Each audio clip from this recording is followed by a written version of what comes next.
I have tested 10 of the top rated setting powders for oily skin, just that way you don't have to. If that interests you, then go ahead and stick around.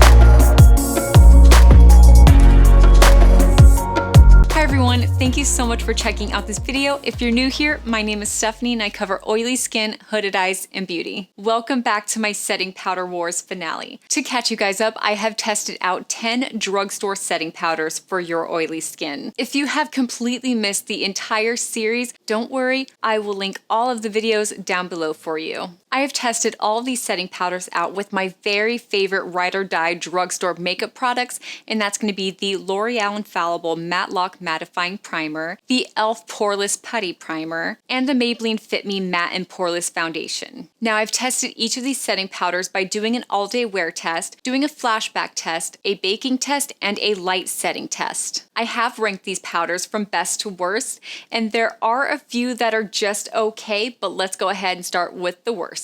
So the first one that I ranked as one of the worst setting powders kind of didn't surprise me because I hated this foundation, and the foundation was ranked as number 10, like the worst foundation that I have ever tried, and that's the Neutrogena Healthy Skin Pressed Powder. So don't get me wrong, there are a few things that are great about this powder, like the fact that it is brightening, it goes on invisible, and there is no flashback, but holy crap, this cannot control oil to save its life. Like, not at all. It's like you're doing nothing to control oils. You're just sitting out there in the sun sweating, except you're inside doing nothing. And it's $10. I don't think it's worth it. I do not recommend it.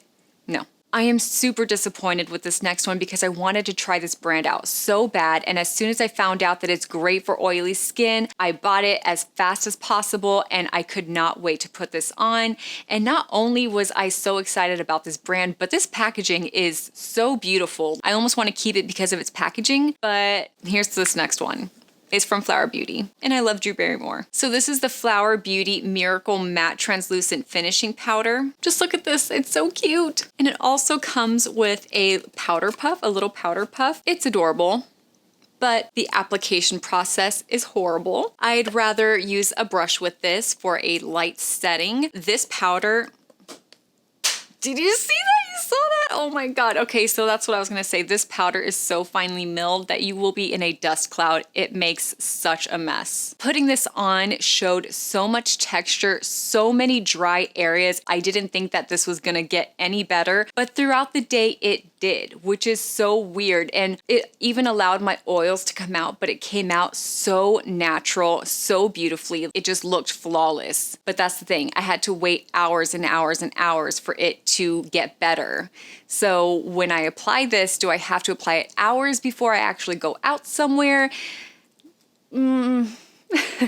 Also, this is horrible flashback. I have never experienced flashback before in my life, and then I saw this, and it's not good. This was the most expensive one that I got. It's $11, and I don't think that this is worth it at all. I do not recommend this. These next ones are the ones that I rated as okay. I don't think that they are the greatest thing in the world, and I don't think that they're the worst. So here we go. For this next one, I have heard people talking about it. They really like it. This one, I just thought it was okay. And this one is the NYX Professional HD Finishing Powder. So this powder I found is best applied with a wet sponge. It goes on super brightening. It instantly mattifies your makeup, and it makes it last all day. Also, there's no flashback. The bad thing about this one is that it really exaggerates the creasing underneath your eyes, and when you're 31, you don't want any attention to be drawn to your under eyes, especially when you have some wrinkles going on. So not only does it accentuate that, but it also accentuates your fine lines, and it leaves like texture around your mouth, at least around mine.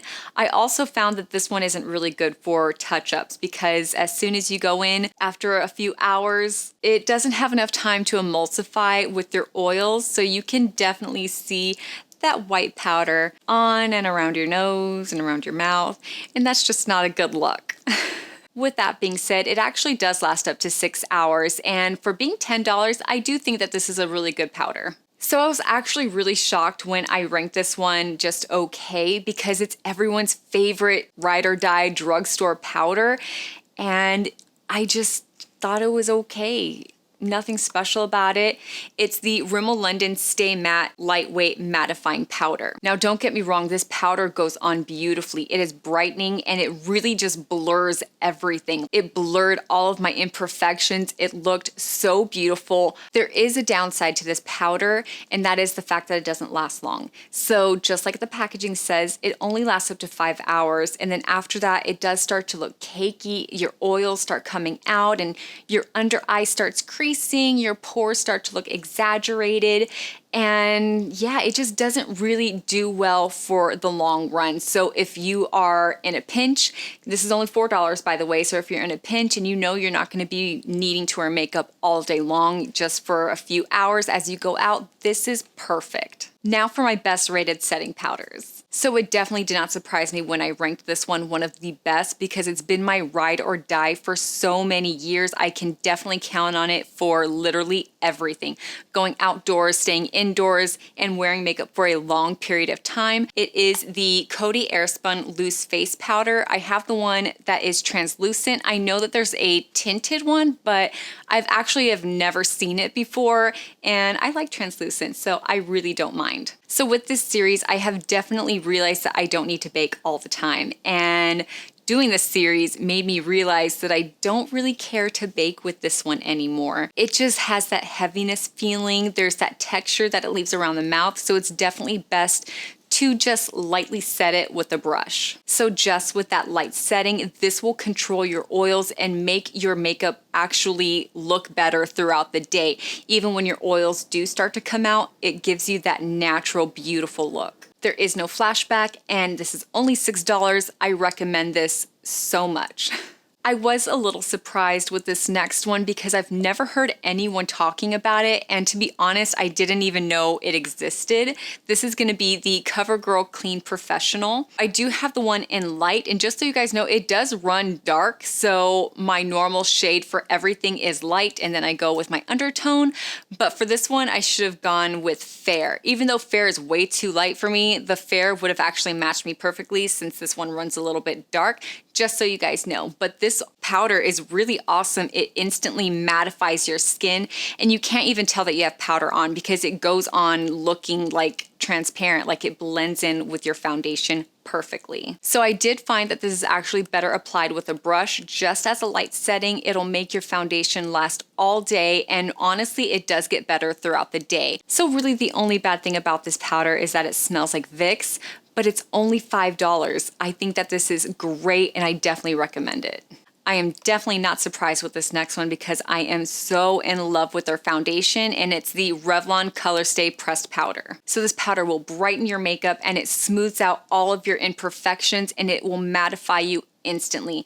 And throughout the day, yes, it controls your oils, but it also allows it to come out in the most beautiful, natural way. There's no flashback, and I found that this is best applied just as a light setting with a powder brush, and for only $6, it's perfect. I definitely recommend it. Way before I announced that I was going to be doing the setting powder wars, so many of you had suggested this setting powder to me, and holy crap, I'm so glad that I tried it out because it's definitely in my top favorites. And that's going to be the Wet n Wild Photo Focus Translucent. Now, I don't know why I didn't try this one before because I love, love, love their foundation. It is literally my top 3 for drugstore foundations. So many of you suggested this as a baking powder for me, but honestly, I love this as a light setting with a brush. It just blurred out my imperfections, and it really brightened my under eyes, and I stayed matte all day. As far as baking goes, it felt so heavy, and I could just feel it all day. Like I felt like I was wearing a mask and I had to get it off. But as soon as I did it as a light setting powder, I felt like I was like photoshopped, to be honest. It looked so good. So this powder didn't really cover my pores as much as I would like to, but everything else totally outweighs the big pore problem. And for $6, I highly, highly recommend it. I was really unsure for this next one because I hated their foundation, and one of their primers was just one of the worst primers I had ever used. and this one ended up being one of my favorites. It's the e.l.f. HD powder. This powder is great for baking and a light setting. It's great with a wet sponge, dry sponge, a powder brush. This is everything. It blurred my pores, my imperfections, my fine lines, and I was matte all day. There was no need for touch-ups. This does it all. Like, this is one of my top powders now. I love it, and I'm so glad that I gave this the chance. There is no flashback at all with this. It does leave a little bit of a white cast, but for $8, this one is so good. I highly recommend this one. If you haven't tried it, go try it. I have left the best for last. It is the one that I'm wearing right now and the one that will be staying in my makeup collection forever and ever and ever. And that is going to be the Maybelline Fit Me Loose Finishing Powder. I'm not surprised. I am in love with their Fit Me Matte and Poreless foundation. Why did it take me this long to actually try this out? This is everything. Baking, loose powder. It gives you extra coverage because there is that tint to it. It blurs everything. It looks like I photoshopped my face, like everything's just blurred out. I freaking love it.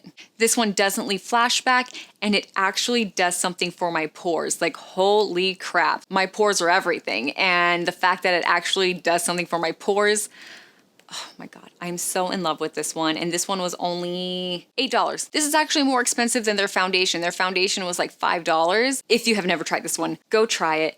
This one is highly, highly, highly recommended. Like, I cannot say enough about how good this is. So of course, the ones that I ranked the best, I definitely recommend. And the ones that I ranked that are okay, go try them out. See for yourself. You might like it way more than I do. Who knows? And the ones that I ranked the worst, I don't recommend at all. So I really hope that this video was helpful for you guys to determine what's going to be best for your oily skin.